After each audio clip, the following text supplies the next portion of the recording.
Hello, subiti ho. Nadam zingu hinam ke zang kadam zinge. Ka chanala ang lut tha zang yom diu ka ta sanin. Zi sun kamin na het nom diu ka ta sanin kamin chele pau boy ho kip ma hi in. Chule ke ka video ka hin bol hoi alang pia bol te theina kan bol zi hin. Chi pian chu tiang chom di pon. Ke ka long lut na hi atamin. Chi ja chu bol te the kan bol chop chop ma hin. Dị chân này này team diu vin lang cho lẽ ni support diu vin ka hin team vin na pathianin lung lut na thei tam tai piang he ka ke pa na ai pi zong le tun la he pathin thu in sei deu hi in cho lẽ pathin thu ilut na sang vin nyau cha ka ho lim na no mo min na azi chu ka ke pa na au min YouTube chung chang zong hin tin ale tuni school ka kain ke khan khana chun kyong he ke khan khana kong po do ta nei la kama sanga chun pasal khat koi hi jang kene khapon aman chibi bolin ahunga chu ke chan ka he khalu ja chu iphiam kha in lo dam khati la ta ka hong in tin ka khot ni ta hong bol na chibi hong bol dan he chibi in bolin hai bro chibi bol te tia chibi in bol zo a chibi sem tle na subscriber ho ka hi na video ho ka hin vezing e kan support ne bro keep it up ma chal zingo a hin tin ke zong ka ke pa ma zing na chen se sia chen sa ka si ka yal do sa che bi ka yal do am tela o ai ngai lu mi o me ti he kan ki mon na inge whatsapp dung ho messenger ho instagram ho ai lo le social media za chom choma chen min ai ke pa pi na e zong le kya dinga ti sei de ha ta samela na hitia ka subscriber hon ai ke pa pi na chu ti sei de first time tabangin au min na mi tam tan hi ti social media ai ke pa pi ang le ta samela ai ke pa pi so ka ke pa di sa ne ti sa ka hin sa in tin chale aman lang ka video he avet sing a hi ja cha tun la ang he avet ke ding ka ta sa nen hi chen avial vialin na bro na chunga ke pa tho kan sein na min wang cho kan dong man pon na ai pi zong le na chunga ke pa tho kan sein chole ama ti lo zong mi tam tan ka video hi mi tam tang ti dan ka te zi chu zan la ke pan ka hen koi man hen ai pon tin na ngelut na zala ka video mi khat nin hitia ai ngelut na ngelut na zala e vet pi zio ka gela hele yong ko ki pa ma zing na zi cho tu ne chan gya he pathin lung se na zala he ke YouTube content ho he negative comment he khanai lo he ti le kitile ka sei khilo ding hen aji chu comment on hoi ta ka ven zia abo na ka reply ji hen ale ka simji abana bana ka simji la hon koi macha negative comment tu ne chan gya he ka mu lo he na e chi chu pi ka sei num ham tia la nei ngai lu ma mau ve na so pi pa boy ke ma he ai lo ale e macha he lo na ke e macha ka he po e zong le subde hon na hon ne ngai lu na he ki dang ka san lo pi ka sawal be se jing na aji chu zanila channel hen kham pan pa thunia tu ke ne hit pi ho he ka ya lak nge tu ma man tu a zong thui ke thing di chat ke nei tan na e chhe ke yala hele ke ima cha bol thena nei lo pa nei nge lut na ho ki dang ka san na he chi video thei kham khama nyau cha cha e ti sei dam ki song lal pum pum ba ka hin sim ho he na hon nei pa chat no wa nei appreciate no wa nei til ho wa social media bo nei ke pa pi hlo reality a zong hitia nei ke pa pi ji ho ka gela hele kyang ka tha nom che jing ja sa tun la he video kan sim kit thei he tiang ka sei hin ten aji chu zan ha video kan sim chu imu so ke de ka ta sanen zan ha chen pathin thu ka first time sharing on YouTube tia kong post hin na my first time sharing on YouTube katin kan hin sharing chule hin comment over abana kan sim kit dem tia kan koile na hon zong hin bo ke no bro alo le mi tam ta na ku na he chelpa chum amu de ti ho sorry chule adang dang ho zong na ta san keep it up pathin na khang don lai hin he jingo na khan don lai hin pathin he jingo pau boy kanau ti ho sang na isu na hon ngai lut an ai pum ta tan ngai hin comment oven an comment ho zo si chunga zong ki pa thu hi channel bang chan kan sai ki ne chule tu video a zong he comment hoi ta ta nin pi over das kian zong ki til khona ka hin ne a ban ting ang aw he zo kan bol theina dingin na hingo wa ka hong tau ki ne so bite ho chule previous video a comment over abana kan bo ki dem tia kan comment jing la chan non zong nei accept pi oven ka comment ho ka semina hela koi negative hat sa ka mo poina ka ke pa ma jingin himbo ki no pa boy na hin ti ji wa se kan jang tun lai kan bo ken he di sa chomlom pena ka sei nom hentin ai bi jang la tun la he pathin thu ngai ding pathin thu sei ding hi to ulna hi ke man ima bol thai ka nei pon he na chi na thim nang ka nei pon hi zong le i sei do ding ho zo siu hi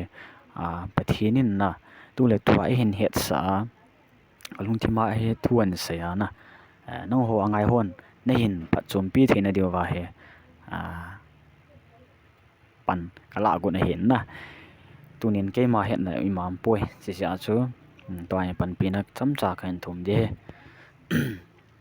chule na hon zong pi sei dam to hi chi video hin vet wa le mit na sin thei wa la sim wen lang na sin nung lo wa yang la kho di point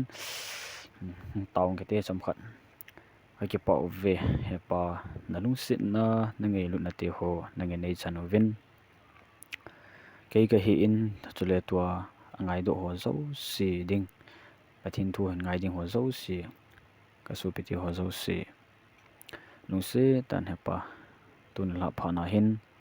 na ngay nei din pi kin vin lang cái hin gel ding ho cái hin sei do ding ho cái hin vet ding ho he pa chon sita hangla sam ta ho jong namang cha ji in adam lo ho jong na dam sa thei jin thi jong na kai to thein ma zo si bol thei pathian nang na hin ji chen tu ne na tha phana jong ka supite anga na thu ka hin sei do ding ho hi pakai amin me hilova phachum na ri do theina ding kanam sungova phachum na ahung suro theina dingin tun ha ka hin ngai ding ho ka hin sei ding ho hi nong ma in lung se ta nei ki thu pi ding ngo ngai cha ni tyo zo si chu chon se thina kam lai ta over ati san man tam ta hlan do ka pakai jesu kristam tia kong thuma kong tau hi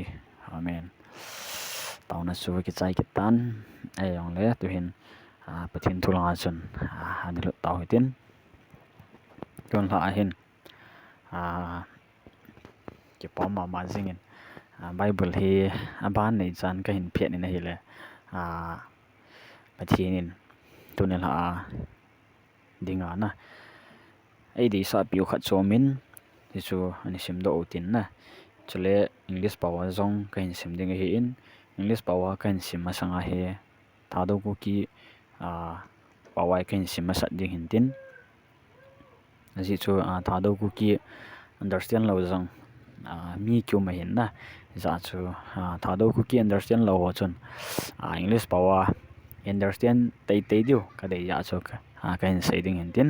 ai pi zong le bible chone sim do tele peter khat na bung chang segi nalung kham na zo siu ama chunga sep hlaw vin aji chu ama na khan khuding oi gel nai chule english power chone sim do an katin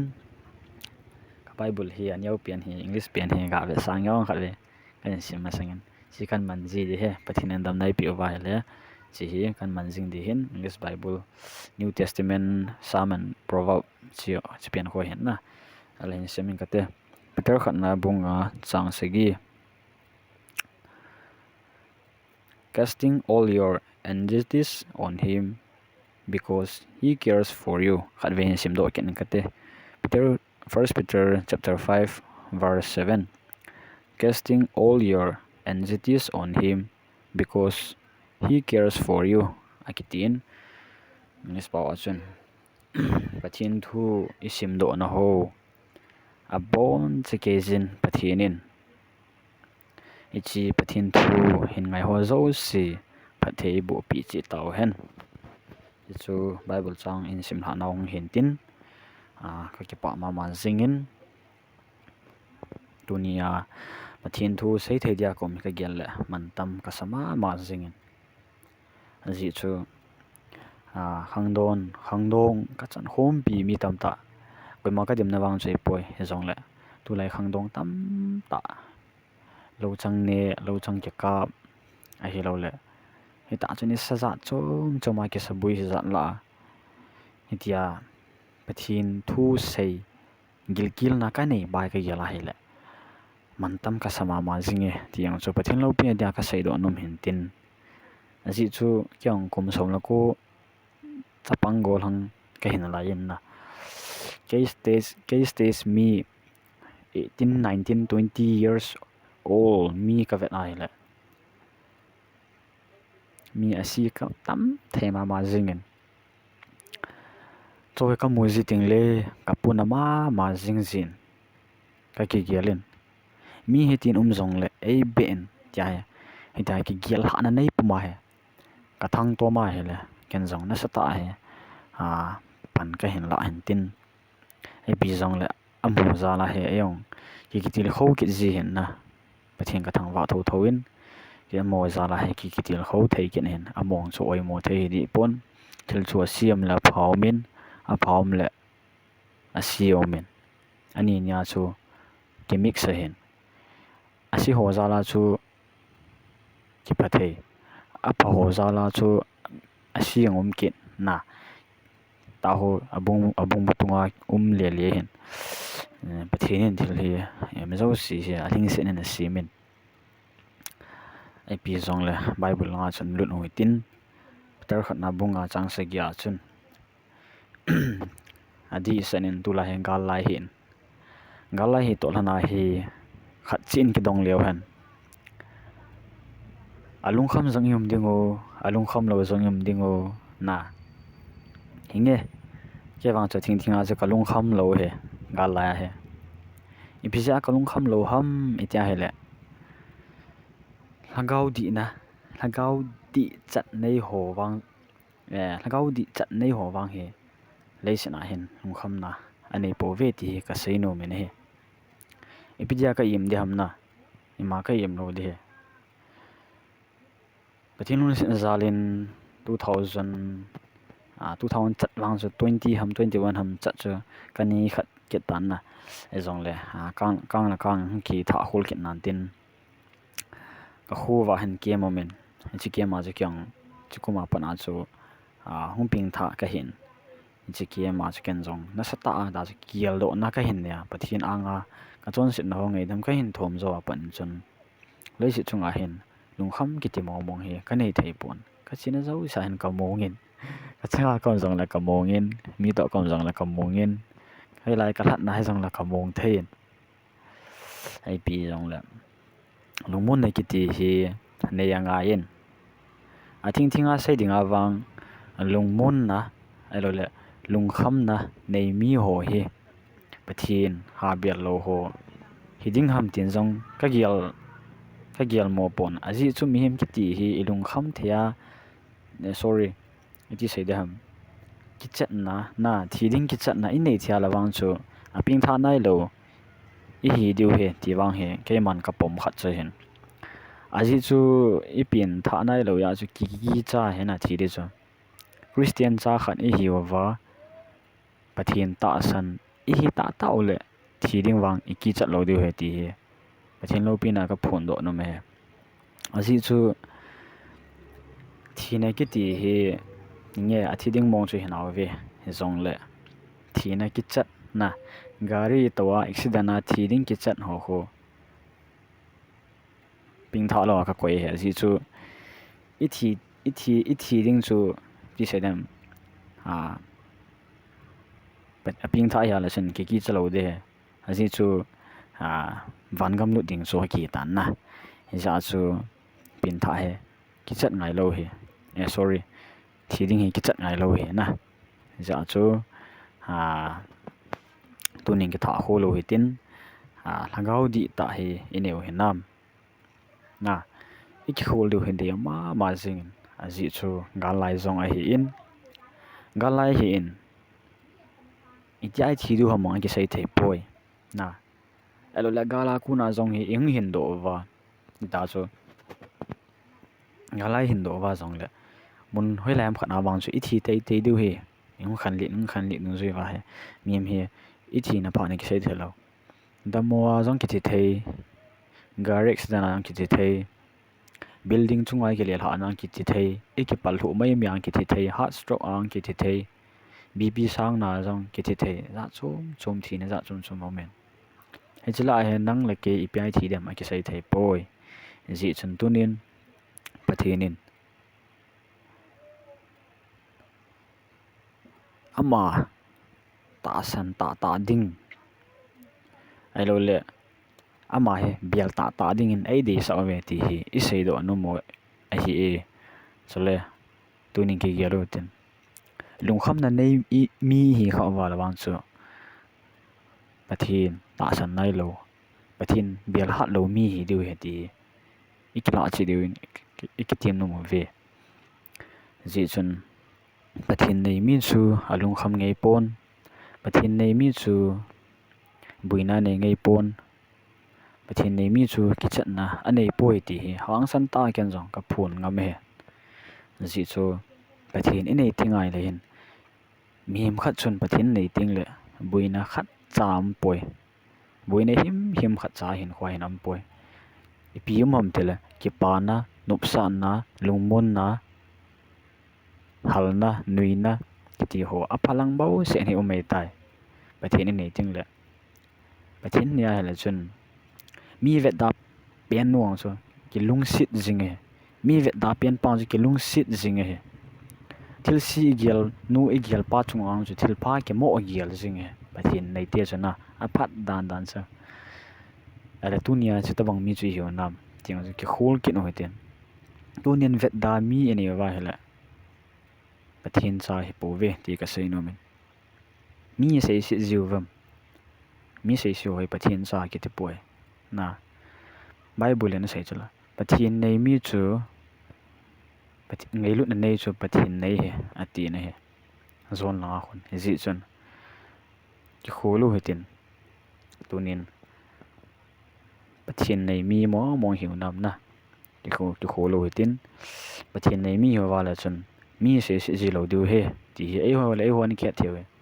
tunin mi se si ki ti hi a common ma zingen common ma zingen na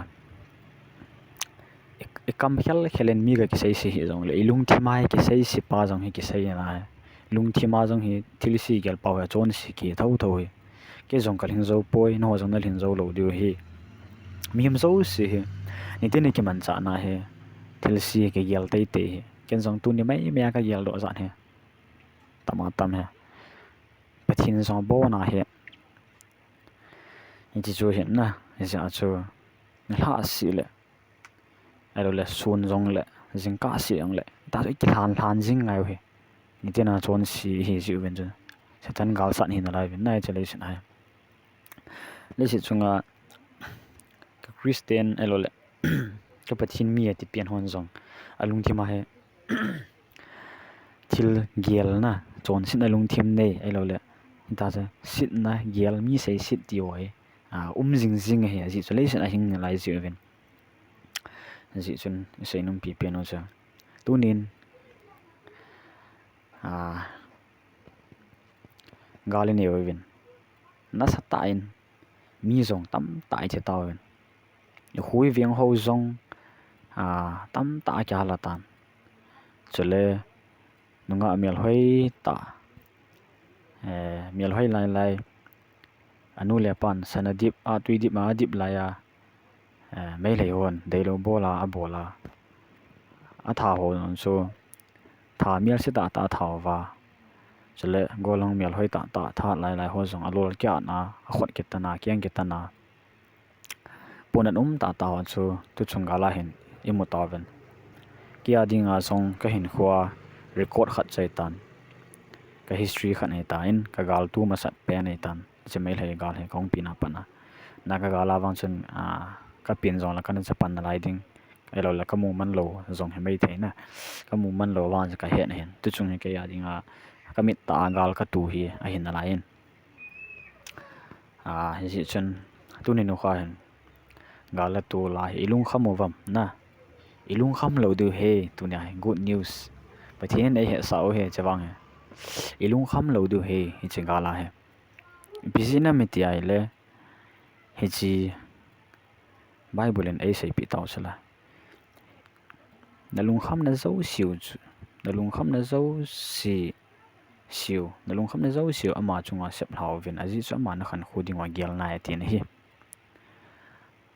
azi chu ama na khan khuding wa gel nai tu chungal he pathinin e ho khan khuding a gel nai na ini lung khăm hau wam he chegala he ilung o kham la pathin e ho khan khuding a gel nai ti tunin kila ken o hiten zi chun ilung khăm lo diu vin ikitim mo ve ai wanga under one condition na ilung khăm lo na diu wa chu pi bol ngai vom chai la ama chunga chu isep isil ha ngai he Bible na lung khăm na zo ama chunga sep hawin ati ne hi ja chu ama chunga sil ha ngai in ita bang ho chu sil ha ki ti ham ita hala til saidan za chum chum yal dan zap chum chum in zong la ke ma personal la ding dan chu in seng katin ke ma kuna sil ha ding ti dan choi le chi ilung khăm na pau he pathin ko ma tau hitin thu mo hitin jingka devotion ke poi suna pharwang nei kalo ke poi ni ha lang pharwang nei kalo ke poi fellowship ma chi pano wat mi pi tau hom ham ke poi na ipilam panghyang la pharwang nei pharwang la pathin ko ma hen ilung khăm na ho na gala he ka khuti ding ka khati ding mi la ai ti sang wen pathin ko ma hen na ilung khăm na ho sei leo hen e ho ding a zong lungmon na ke pa na nupsa na inei diu he ti chu isei no mo hen tin zi chun mezo si pathinin e khan khuding wa gel nai konza them hi chigal zong hi pathinin malamin kwa ku ki chate apa zoding la hoi zoding thilong ngum na ahum theina dinga he ai sim pi uzang hin tin to a phailangai supti hola ndo gam ta na to ai ho masanga thang dia do am tia chu yum kho mo ta cho cheng positive lang hin thil ki ti he ken zong apalanga la ding hi apalanga thil la ding ki ti hi ki ti lo hitin na tu chungal me mia he ke ma personal a hen apalanga thil kala thil apa chuma ka moi in sei lang tu chungala hoi aza ka seitan tu chungala apa chum chi pham tela masang laya ki khan thang de du te gam chung chung mon chung chung a chiang khom te chata hen mon khana hen e ki su top tawin e gamo wa hen tin e chiang khom tawin na chi chu pa na khan e hin chule ke pom kha chui biam ke pom ta kha chui pham ti ke na hele masang laya pathin ane bial ngam lo hon song pathin bial thanup na in nei gam tawin ke pawmin chule jingka devotion ani ke mang be se lo ti dem na ke mang ji na sunday ni devotion hong sum ji na chu jong le tu awang he every morning na every devotion morning he ke nei tan da zo hobung in azo zong min azo lo zong min yong la azo ho chunga ki pa thu sevin kyo hon jang ka bolovin jingka devotion se la taw na he jingin ke pa ma jingin chang chu ken ka ke pa na ta kha chu hin ji chun chi husung viang sunga intabang to kunin neo he ke pa men bol jing oi ten chu ting le gam sungwa pa chum su the he ti ki ne lal daw he ten na ki niam jing he ten tunya he nang la ke na taw ja gam sung he pathinin ei lung sin la we tin ki law tin tunin mi apalo tam ta gam sung wa am jong le nang be so aphading ke gong in lang pan le jing tiang so ki tim no mo hin tin ji chun ilung kham lo du hi pathinin ei di sa ve ti chu main topic ei lo le kial na dinga chi bible cha kun na isei do no mo hin tin na ja chu lung kham kiti hi pathinin adei poi na lungmong sial le ke pa ta yum jing diu hi pathinin adei hin tin ya choi gam le nam sungo gala tu lo me zong le tunia pa na hi pathin thu nga ya ka su pi ho zo sin lung kham kiti him hi mi pai hlau hi tin ilung kham na om zong le pathin to connection tau tin na pathin bible thu hi ni khat le bung khat bung ni be simu tin ban le tàu na mangu tin pathin to housing leo han lung kham na hi lo di he engam sungu va he lungmun na tingai lut na galzo na i chan du he ti hi a chaina pe na i se no mo hin tin a chaina pe na tu ni chan gya ngai lut na zala ka video hin bezing ho zo si chunga avel avelen keima pawboy ima cha hi zong leng ki pa thu sang ta in chung chiwa ka hin phong wen na ka ki pa ma singin chule aban jong le pathin thu he na hon nei support bang wen ken jong thei kham khamen him bol ji jing katin a hin la ka se ba je ke het na chi na thim na hilowen pathin in het na ap naw wa khuna bo he ingi ti khau si deu hin tin tawnan jong ne yal do je wen tiang cha kan seinam hin tin chule tun ha pha na Peter khanna bunga changseki sungai hungki man cha naw hungki ulim naw in ngai do ho wa puna he kyong miem ka hin lai cho ai chi ja cho sai khil jong ka nei mei thei nalung dei lam lo wa ka sai kha lo mei thei na nalung dei lama ka sai kha lo mei thei hin ji chun i sei na sungova mi ja sai khilom lawang cho lung se ta na nei ngai dam te te ven lang pathin an zo ngai dam in tin chi chu kemban ton ha phana ka hin sei nom sharing pathin in he sa kham khamo ka hin sei nom hung hin tin moban zong le video hoi ta in sim jing de hin ji chun ka channel he alo la kaling hi ka video he long se tan share jong nei bo pi ven lang mi pi hon a hin in he be che wa ta chu ni khu khat ting le monetization kan bol thei ting jong la na ka video aso episode youtube ko hon ham tiang chane video ven lang chi chun ne diwen video kan hon na he short timing ke sai la ken monetization ka bol thea sum la pai pathin en dam nai pi ka mu youtube mai ka mu thia la nei lo gen the ho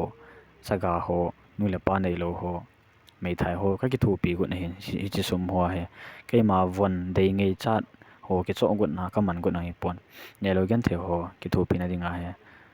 youtube mi ka hin ho na hin na chi chom hian pi pian hin is na hon jang nei support jing ren lang he che bol de kal nga lal ma jingin ap song le video akin ai ke mo to ta ka siwa dingin anedam sel lang anemang phaw lang kyang anedam sel tawing anedam sel tangyo le na bon sawen asopiti ho anedam sel lang ka ki pa ma mai nei support zal je no